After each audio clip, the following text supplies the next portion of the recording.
Nelson Mandela ने कहा था, अगर आप किसी व्यक्ति से उस भाषा में बात करते हैं जिसे वो समझता है तो वो उसके दिमाग में जाती है। अगर आप उसकी भाषा में बात करते हैं तो वो उसके दिल में जाती है। बिल्कुल। आज की हमारी चर्चा इसी दिल को छूने वाले और कभी-कभी विवादों को जन्म देने वाले विषय पर है, भारत में भाषाई आधार पर राज्यों का पुनर्गठन। हाँ, ये मुद्दा फिर से आजकल चर्चा में है। सही कहा। और ये यूपीएससी एस्पिरेंट्स के लिए तो खैर महत्वपूर्ण है ही, मेंस और प्रीलिम्स दोनों के नजरिए से। हम इंडियन एक्सप्रेस के एक हालिया लेख के आधार पर इसका एक आलोचनात्मक विश्लेषण करेंगे। बिल्कुल, और ये समझना जरूरी है कि कैसे भाषा ने भारत के अंदरूनी नक्शे को बदला है और इसके क्या क्या परिणाम हुए हैं। ये सिर्फ लकीरें खींचना नहीं था। हाँ, ये भारत के संघीय ढांचे, उसकी विविधता, इन सब से जुड़ा हुआ है। तो चलिए शुरू करते हैं। 1950 में जब संविधान लागू हुआ तब स्थिति थोड़ी अलग थी। राज्यों को 4 श्रेणियों में बांटा गया था, क, ख, ग, घ। हाँ, वो एक तरह की अस्थायी व्यवस्था थी, ब्रिटिश प्रांत, रियासतें वगैरह। बिल्कुल। लेकिन जल्द ही भाषा और संस्कृति के आधार पर अलग राज्यों की मांगें उठने लगी, खासकर दक्षिण भारत में। हाँ, और इसमें पोट्टी श्री रामुलु का अनशन और उनका निधन 1952 में वो एक बहुत बड़ा मोड़ था।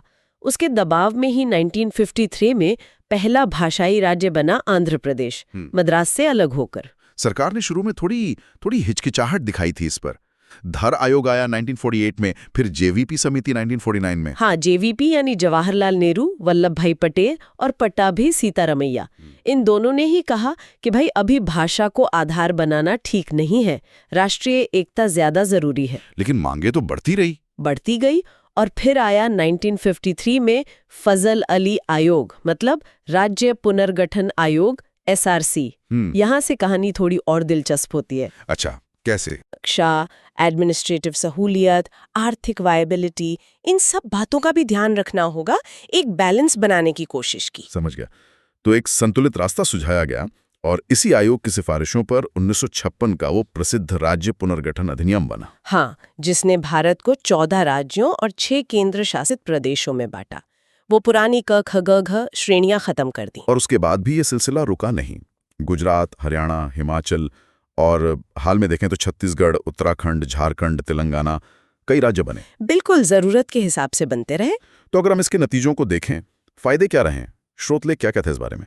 देखिए, फायदे तो कई गिनाए जाते हैं। सबसे पहला कि भारत की जो भाषाई और सांस्कृतिक विविधता है उसको एक सम्मानजनक जगह मिली हमारे फेडरल स्ट्रक्चर के अंदर। दूसरा, क्षेत्रीय भाषाओं में प्रशासन और शिक्षा आसान हुई। बिल्कुल। इससे आम आदमी के लिए सरकार तक पहुंचना, जुड़ना ज्यादा सहज हुआ। और एक दिलचस्प बात, जो दूसरा प्रशासनिक सुधार आयोग है उसने भी ये माना था। अच्छा, उन्होंने क्या कहा? उन्होंने पाया कि जब लोग अपनी भाषा में एडमिनिस्ट्रेशन से इंटरैक्ट कर पाते हैं तो गवर्नेंस ज्यादा असरदार होती है जमीनी स्तर पर। ये तो बहुत महत्वपूर्ण बात है। बिल्कुल। तीसरा, जो क्षेत्रीय आकांक्षाएं थी उन्हें संविधान के दायरे में जगह मिली। इससे कह सकते हैं अलगाववादी जो भावनाएं थी उनको कंट्रोल करने में मदद मिली। आप देखिए पड़ोस में श्रीलंका या पाकिस्तान, वहां भाषा के मुद्दे पर कितने गंभीर झगड़े हुए। हाँ, ये बात तो है। और चौथा, क्षेत्रीय दलों का उदय हुआ। इससे पॉलिटिकल रिप्रेजेंटेशन बढ़ा, अलग अलग आवाजों को जगह मिली। तो ये तो हुए फायदे। विविधता का सम्मान, बेहतर प्रशासन, आकांक्षाओं को जगह, ज्यादा प्रतिनिधित्व।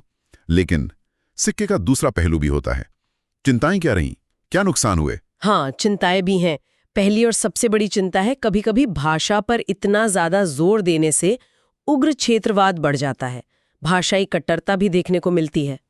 और इससे राज्यों के अंदर जो भाषाई अल्पसंख्यक है वो हाशिए पर महसूस कर सकते हैं। जैसे वो महाराष्ट्र कर्नाटक सीमा पर बेलगावी का मुद्दा है, वो दशकों से चल रहा है। हाँ, वो तो है। और दूसरा, राजनीतिक दल वो कई बार वोट बैंक के लिए इन भाषाई भावनाओं का इस्तेमाल करते हैं। इससे नए नए राज्यों की मांग उठती रहती है, तुलुनाडु, विदर्भ वगैरह। अब इससे प्रशासनिक बोझ बढ़ता है, वित्तीय चुनौतियां आती हैं। सही बात है। और तीसरा, कुछ आलोचक ये भी मानते हैं कि जरूरत से ज्यादा क्षेत्रवाद कहीं ना कहीं राष्ट्रीय पहचान को शायद थोड़ा कमजोर कर सकता है। तो मतलब फायदे भी हैं, नुकसान भी है, एक जटिल तस्वीर है। ऐसे में आगे का रास्ता क्या होना चाहिए? स्रोत क्या सुझाता है? स्रोत एक संतुलित बैलेंस्ड अप्रोच की बात करता है। पहला, मल्टीलिंगुअलिज्म यानी बहुभाषावाद को बढ़ावा देना, किसी एक भाषा को थोपना नहीं। जैसे त्रिभाषा सूत्र। हाँ, त्रिभाषा सूत्र का एक लचीला कार्यान्वयन, और जो नई शिक्षा नीति 2020 है उसमें भी मातृभाषा में शुरुआती शिक्षा पर जोर है, वो भी इसी दिशा में एक कदम है। और अल्पसंख्यकों के अधिकार? बिल्कुल, भाषाई अल्पसंख्यकों के अधिकारों की रक्षा बहुत जरूरी है। हमारे संविधान में अनुच्छेद 29-30 हैं ही जो उन्हें अपनी भाषा, लिपि, संस्कृति बचाने और शिक्षण संस्थान चलाने का अधिकार देते हैं। फिर 8वीं अनुसूची है जिसमें प्रमुख भाषाएं शामिल हैं, इनका सही इस्तेमाल हो। तीसरा, एक भारत श्रेष्ठ भारत जैसे कार्यक्रम, इनसे अलग अलग राज्यों के बीच सांस्कृतिक मेलजोल बढ़े, एक दूसरे को जाने समझें। और आजकल टेक्नोलॉजी का भी जमाना है। हाँ, बिल्कुल। प्रशासन और डिजिटल सामग्री को बहुभाषी बनाने के लिए भाषिणी जैसे AI अनुवाद टूल का इस्तेमाल किया जा सकता है।